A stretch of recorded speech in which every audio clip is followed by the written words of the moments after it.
خواپەرستێکی باش بێت ئەو کاتە ئەنجامی عیبادەتەکەی ئەوەیە کە تەقوای پەیدا دەبێت.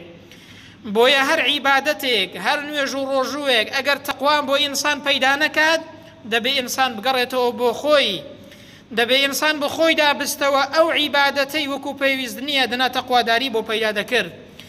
بەڕێزان زۆر کەس نوێژ دەکات، زۆر کەس لە مزگەوتە بەڵام دەبینین معاملەی حەرام دەکات، بەڵام دەبینین خۆی لە حەرام ناپارێزێت، ئەوە عیبادەتەکەی وەکو پێویست نییە، تەواو عیبادەتەکەی بە جوانی و بە چاکی نەکردووە. چونکە سێشت هەن بە دوای یەکدادێن. یەکەم ئیمان و ئیسلامەتی. ئەگەر ئینسان ئیمانێکی ڕاست و دروستی بوو ئەو ئیمانە عیبادەت بۆ ئینسان پەیدا دەکات. ئینسانی وهەیە دەڵێ کاکە مسلمانم دڵم باشە بەڵام هیچ ناکات، ئەوە ئیمانەکەی هیچ نییە، ئیمانەکەی هەر قسەیە، ئەوە ئیمان نییە، چونکە ئیمان بریتیە لە عەمەل. ئیمانی ڕاست عیبادەت